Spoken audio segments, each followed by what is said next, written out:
Hello, besties. So I am here today to discuss a couple of things. We are going to give my final thoughts on Fair Warning. I've not yet finished it, but I've also yet to clock in.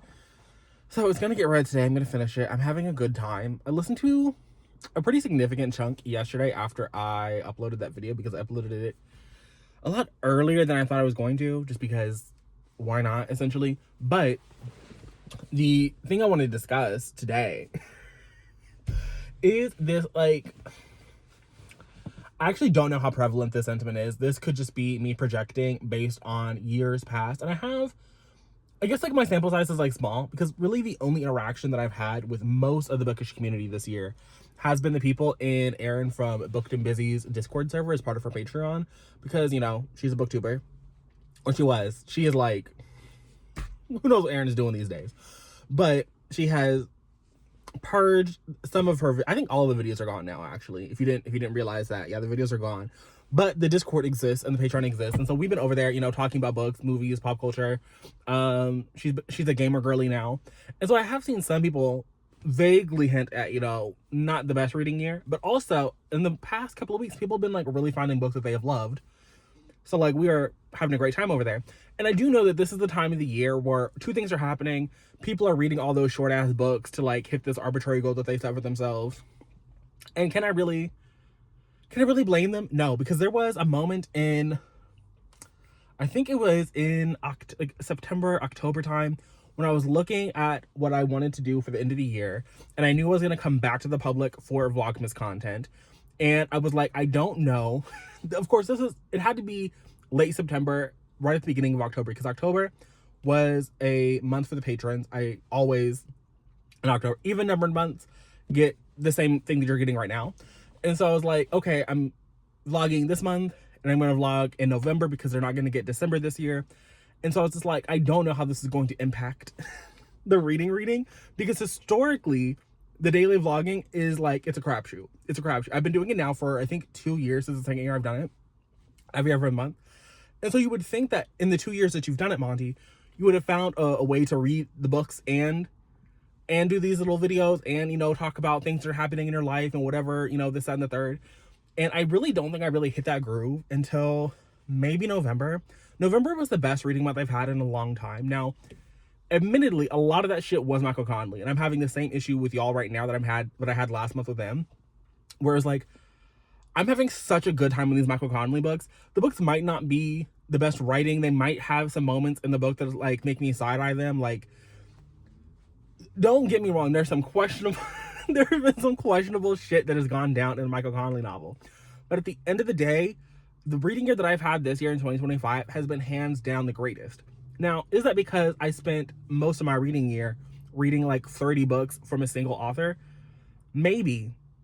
But it has made me, at the same time, like, pause, look back, think on it. And it's not that making public-facing YouTube videos was a drag on my spirit, because even then, I read some of the best books I'd ever read in my entire life. Like, some of the books that I read while I was making YouTube content. Every Mary H.K. Choi book, so fucking good. The Anna K. duology, so fucking good. The Anna K. duology making me go back and read Anna Karenina, the original Russian classic, so fucking good. Like, for every Lady of, what was it? Lady of Darkness? Was that the last? No, Queen of Air and Darkness. That was the last Cassandra Clare book. That was just horrid. To even speed running through the sequel to the Infernal Device series, I forget what it's called, with Cordelia and all them raggedy ass ragamuffins. So bad. But even in those lows that we had, the fucking Silent Patient, to this day, I still get comments on that video where I literally rolled out of bed and was like, who wrote this garbage? Like, for whatever reason, me rolling out of bed and slandering the good name of Alex. Apparently, his last name is not Michaelides, but Michaelids. However, that man said he named. The failed screenwriter, Alex. Whatever reason, that's like my most popular video to this day. And so it's like, even in those lows, it wasn't that I thought that making the content was bringing me bad books. And this year, again, I've still been making content. It's not even somewhere else. It's still technically all hosted on YouTube.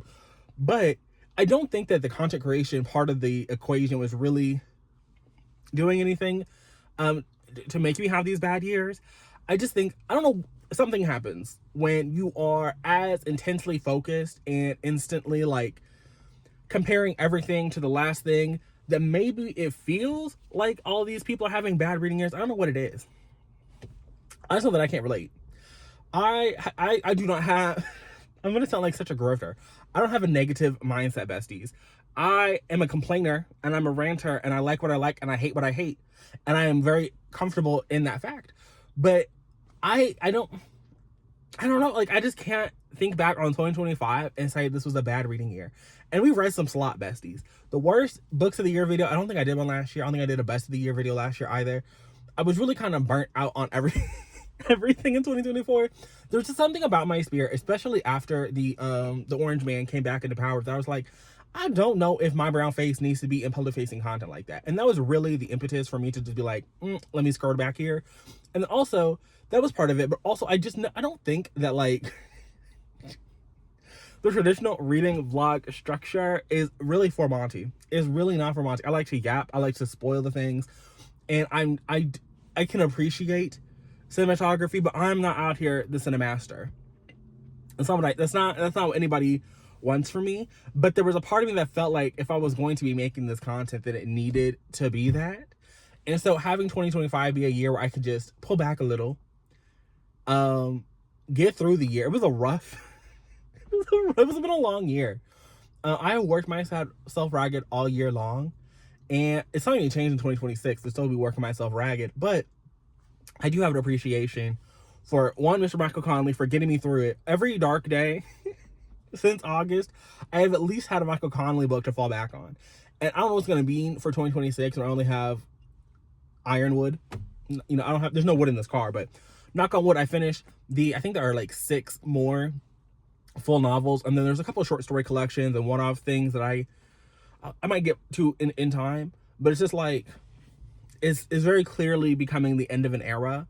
And as much as there are still authors out there with prolific backlists that I could sink my teeth into in 2026, I don't think that's ever going to happen. But I'm starting to become more at peace with it. And also, I think that 2025 taught me that, like, this really is what I do. Like, just the other day, someone commented on one of the vlogmas videos, and they're like, oh, I wish I could do what you do.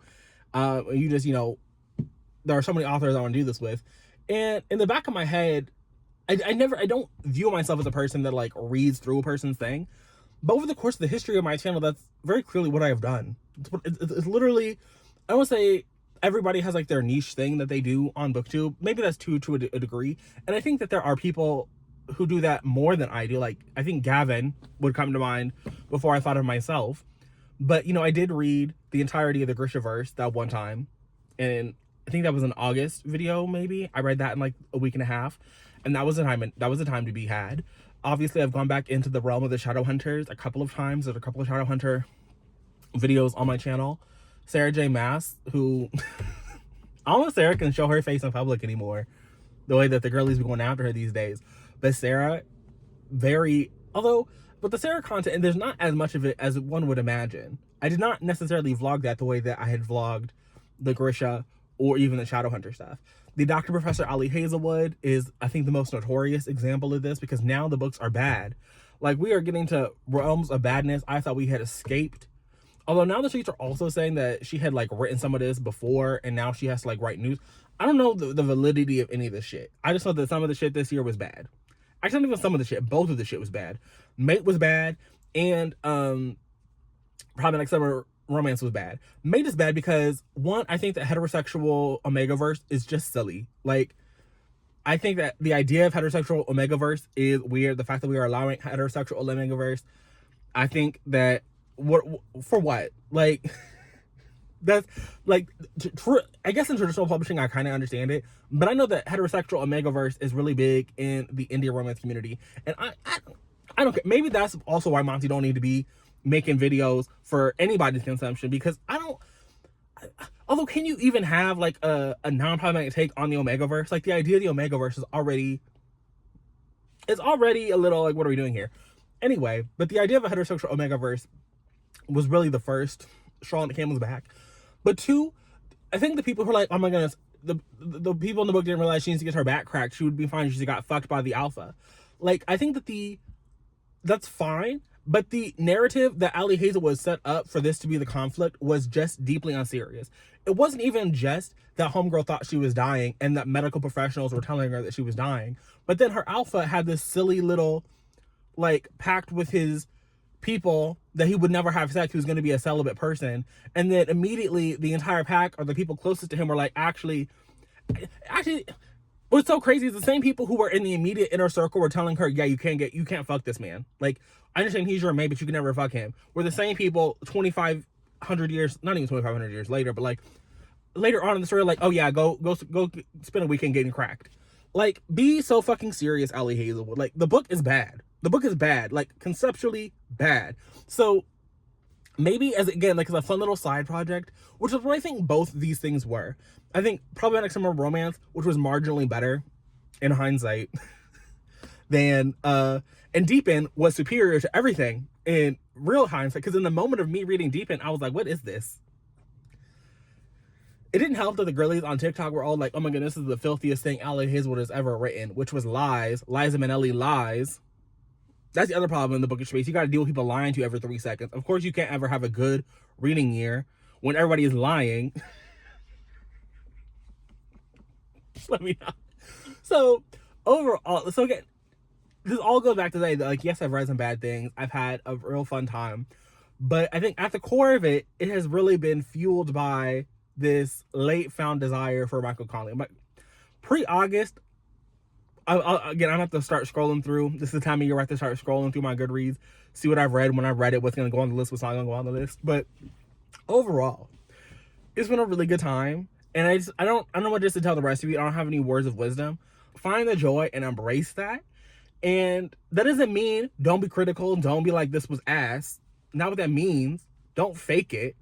But I think that when you are actually embracing it and living in again, here's Monty the Grifter. When you're actually living in your authentic self, I think that when you are there, then you will find the books. The books will come to you that you're meant to get to.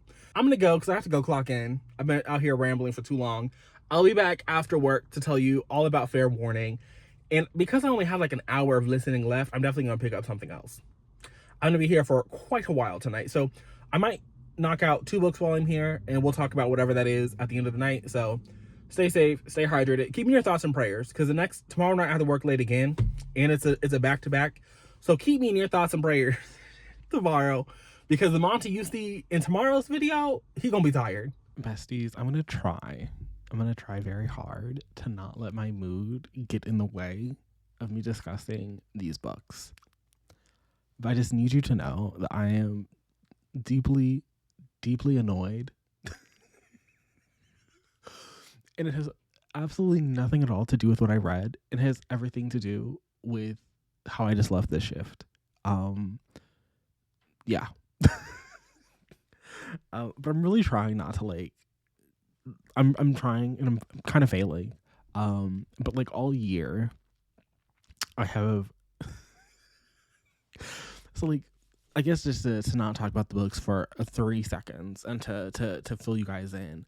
Last December, I was in the same position, and so I said, let me leave my job at the hotel and get something else, like literally anything else. There are so many places in the town that I live that are hiring. I said, let me leave. And so then I did go, and I got another job, and I was like, oh, beautiful, perfect. And then I started working that job, and the hours at the beginning were like, I can't pay my bills. I said, there's no way I can pay my bills with what you are scheduling. Like, it is deeply unserious. And so I was like, thank Jesus I did not leave the hotel. And so now the restaurant that I work at has been open for a while, and the hours are more consistent. So it's like I could leave the hotel. I could 100% leave the hotel, and I could work at the restaurant, and I would just be perfectly fine. Would not be the way that I would probably like to describe it. There is like a nice cushion that exists working at both locations, but I'm just like at my wit's end right now. And so like I feel like I'm literally back where I was a year ago. Like, let me leave these people. So that's where I'm at. And so that's what this mood that you're probably sensing through the camera, like, it's definitely a very distinct difference compared to the first clip where I was like having a good time and I was talking like, oh yeah, this has been a great year. and it has. But I think I said in that first clip, I'd like been working myself to the bone, and like that is 100% true. Like 100% true. I've been working so much, and apparently I've been reading a lot.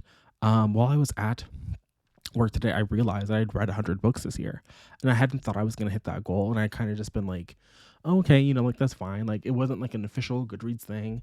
I was just like, oh yeah, I do want to hit that, in theory, but I don't know if it's actually gonna happen. And it did happen, and I can't say that it happened, without me really trying, because I've been eating up these Michael Connelly books like they're fucking candy, and so there was effort that I put into that. But there was something nice about knowing that like I hit it sort of without really trying. I mean, without trying sounds wrong in my head, but it wasn't like I was making like an active effort to go there. So that is nice.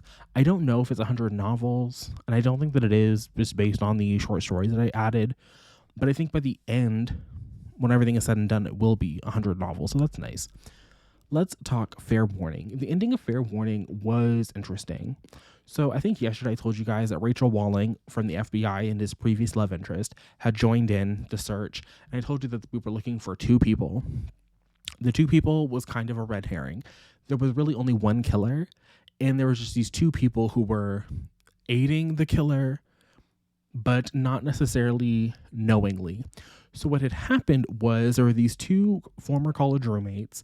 One of them continued to work in like DNA sciences.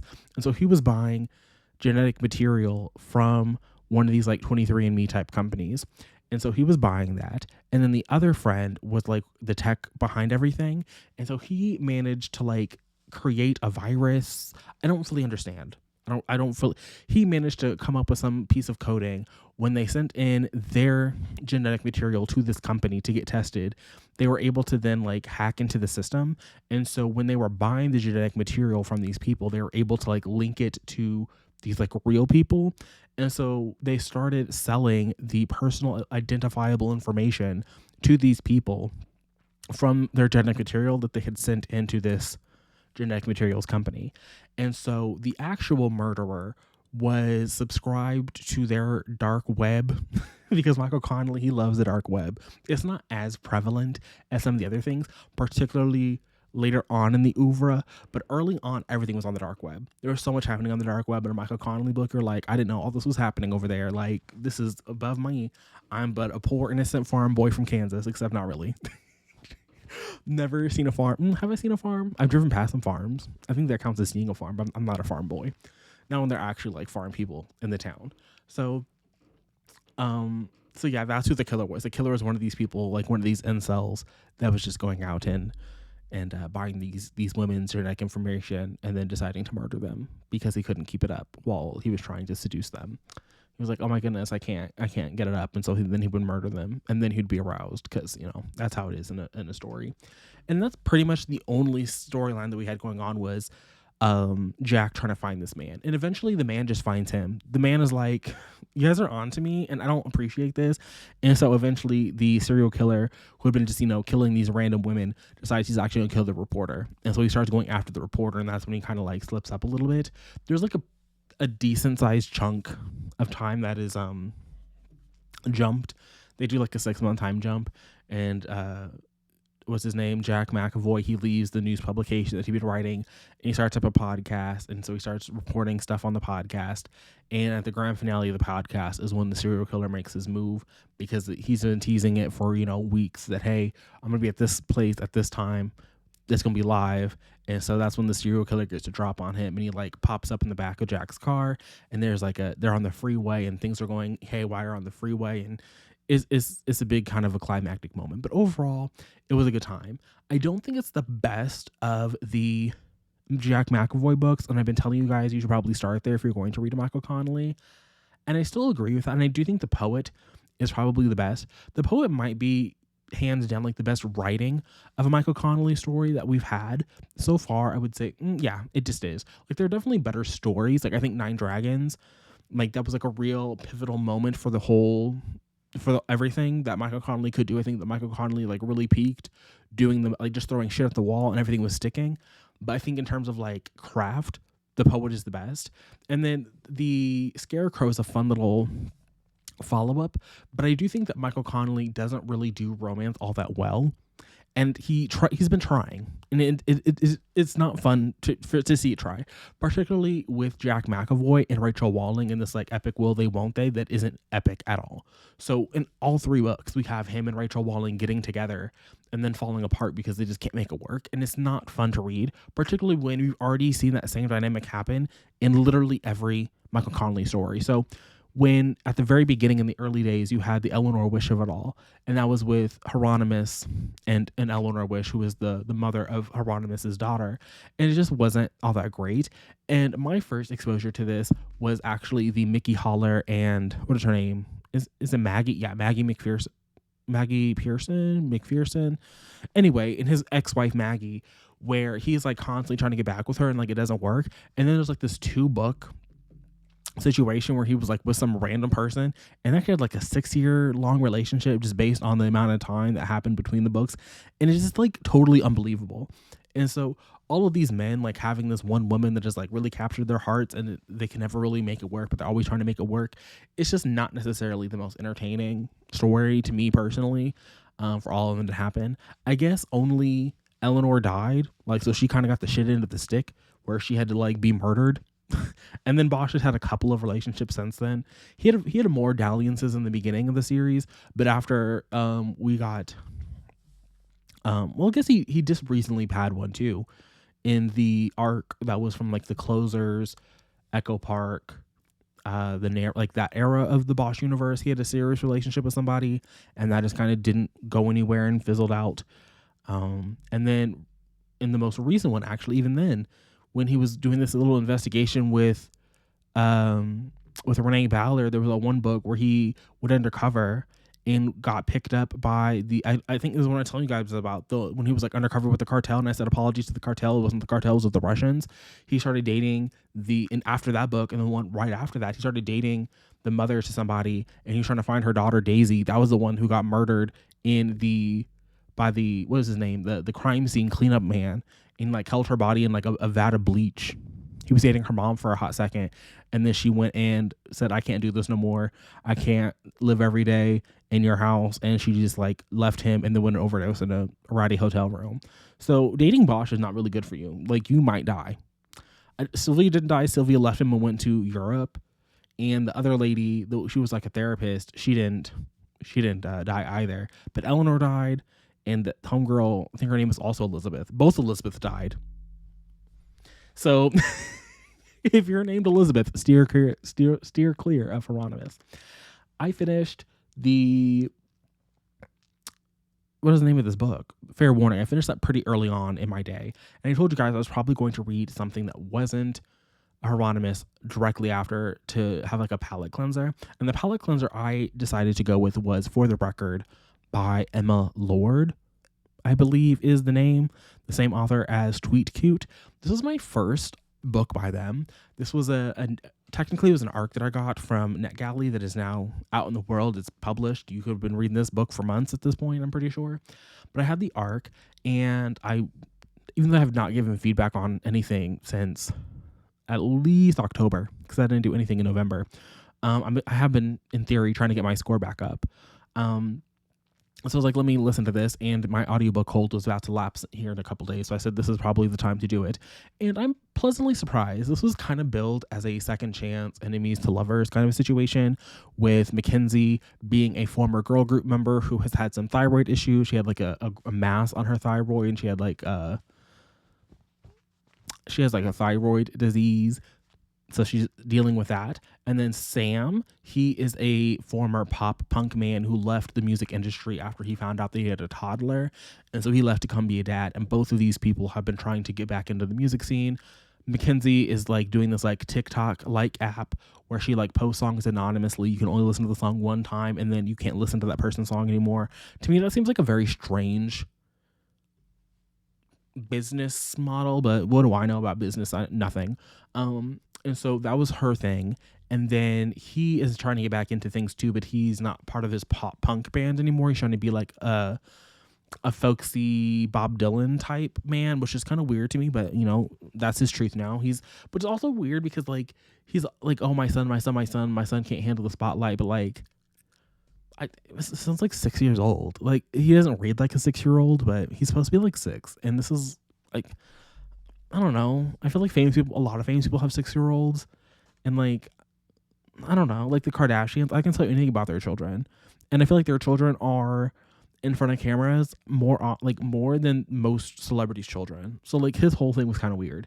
But it's not even that I think. And then ultimately what happens is they decide they're going to like team up and come back out and like do this kind of like they're going to make an album together because it'll like really sell, because back in the day her girl group and his pop punk band had like a little rivalry situation that was like for the cameras, and so now they're going to come out.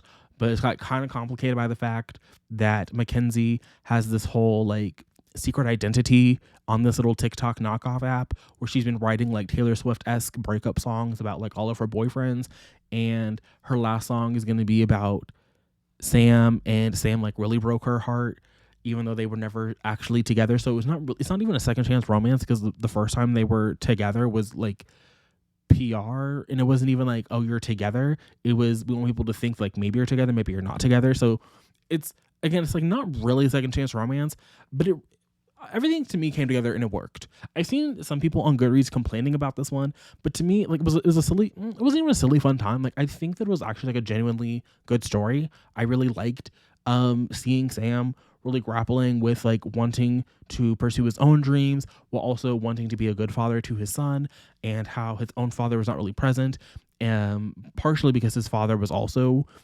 he's like a famous rock star, and so he's like really worried because his dad like blew up and wasn't there for him, and he's like, well, I don't want to like blow up, and well, he already had blown up, and that's when he found out that he had this kid. So he's like, I didn't really want to put my career ahead of my son. But so it's like, that's all really fun. And then you have Mackenzie, who's like trying to navigate this space of, you know, her voice does not sound like it did when she was in this girl group, but it's like this new sort of matured, layered sort of a vibe that she's going with, and she's also trying to connect with this man and write these new songs. It worked. I think it worked.